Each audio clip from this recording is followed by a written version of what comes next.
मेरा नाम मीना है। वह पहली रात जिसके लिए मैंने कितने सालों से अपनी वासना को दबाए रखा ताकि मेरा पति उसे तृप्त कर सके।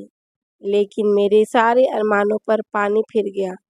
सुहाग रात की रात, जब मेरे मन में मिलन के सपने चल रहे थे और मैं बस चुपचाप बैठे अपने पति का इंतजार कर रही थी, तभी एक आहट हुई। कमरे का दरवाज़ा खुला और मेरे पति कमरे में आ गए। मैं थोड़ा शर्माती हुई उनको देख के मुस्कुराई। उन्होंने मेरा चेहरा हाथ में लिया और कहा, तुम बहुत सुंदर हो। और वे चुपचाप आकर बिस्तर पर मुंह दूसरी ओर करके लेट गए। मुझे कुछ समझ नहीं आया, क्योंकि मैं सुंदर और सुडौल हूँ। फिर भी उन्होंने मुझे छुआ तक नहीं। और आज तो सुहाग रात है। हो सकता है वे काफ़ी थके हुए होंगे और रात भी ज़्यादा हो गई थी।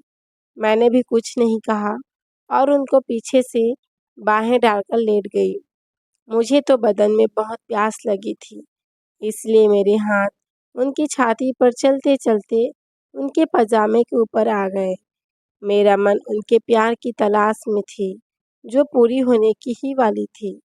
लेकिन जब पाया कि उनके नीचे कुछ नहीं है, तभी उन्होंने मेरा हाथ हटा दिया और कहा, सो जाओ। मैं चुपचाप लेटी रही और सोचती रही कि क्या मेरी किस्मत में ऐसा पति मिला है जो मेरी वासना की तृप्ति नहीं कर सकता। लगभग 1 घंटा बीत गया, पर मुझे नींद नहीं आ रही थी और मेरे पति खर्राटे मारकर सो गए थे।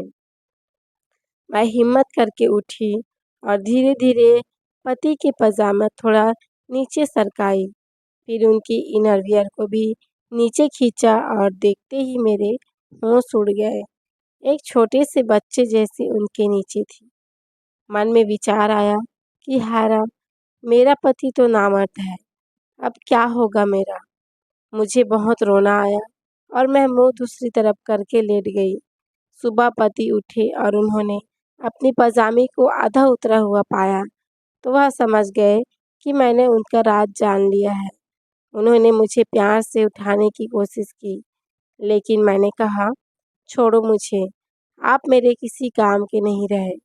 उन्होंने कहा, तू मेरी पत्नी है और तुझे वह सब सुख मिलेगा, बस मुझ पर विश्वास करो। मुझे कुछ समझ नहीं आया, लेकिन मैं और क्या करती। उठकर तैयार हो गई और मुरझाई हुई सी अपने सास ससुर और भैया भाभी के लिए नाश्ता बनाने लगी। जब हम सब नाश्ता कर रहे थे, तभी पतिदेव बोले, मीना, तुम उदास मत हो, हम सब हैं ना तुम्हारे साथ।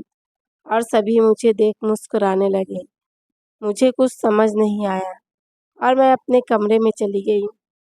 तभी कमरे में जेठ जी आ गए और कहा, मीना, हमसे कोई भूल हो गई हो तो हमें माफ़ कर देना।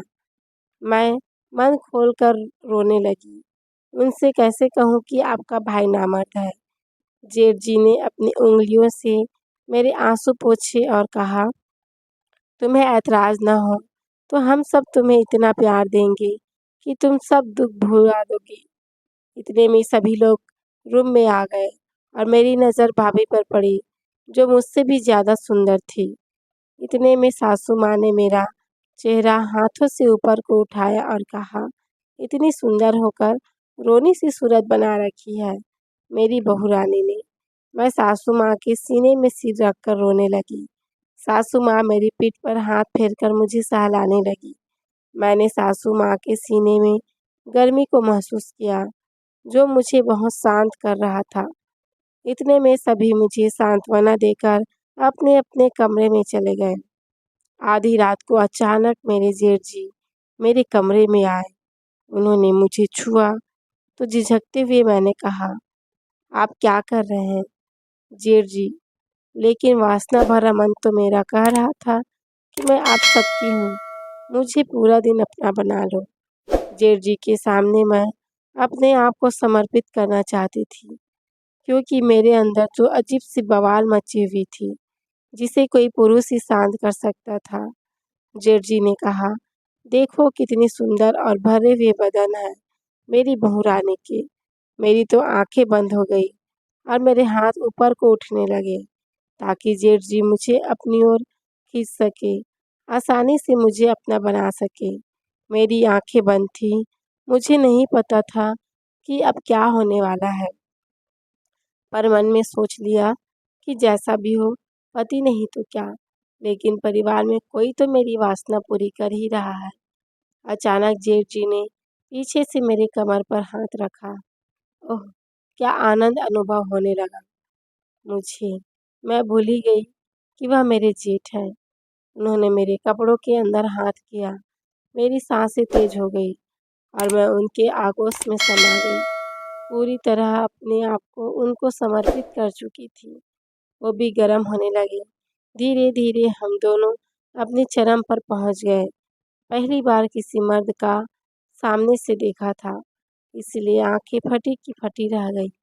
उनका चेहरा मेरे मुंह के पास आया तो डर सा लगा कि ये मैं क्या कर रही हूँ, इसलिए मैं सिर हिलाने लगी, लेकिन मन तो कुछ और ही कर रहा था। मेरा संयम टूट सा गया और मुंह से गरम-गरम सांसें निकलते हुए मैं जेठ जी के होने लगी। ऐसा करंट पहले कभी नहीं लगा था और मैं सारी शर्म भूलकर उनके उस पर अपने दोनों हाथ के नाखून गड़ने लगी। उन्हें अपनी ओर खींचती हुई उनके उसको प्यार करने लगी। सपने भी नहीं सोचा था कि ऐसा कामुक अवसर शादी की अगली रात मेरा इंतज़ार कर रहा था और मैं अपने भाग्य को कोस रही थी। मैंने अपने पति से कहा, आप सचमुच मेरी भावनाओं को समझते हैं। मैं हमेशा आपकी दासी बनकर रहूँगी। ये सुनकर वो मुझे गले से लगा लिए। मैंने कहा, आप भी अपने कपड़े उतार दीजिए ना। उन्होंने कहा, नहीं, मेरे पास ऐसा कुछ नहीं जो तुम्हें खुशी दे। लेकिन उनकी उदासी से मेरा मन बेचैन हो उठा। कितना मासूम पति। मैंने झट से गले लगाया। उन्होंने कहा, मीना तुम सच में हमारी अप्सरा हो। मैं बहुत खुश हुई और जाकर बेड पर सीधे लेटकर थोड़ा आराम करने लगी। दोस्तों, आपको मेरी स्टोरी पसंद आए तो प्लीज़ मेरे चैनल को लाइक शेयर एंड सब्सक्राइब करें। Thank you for watching.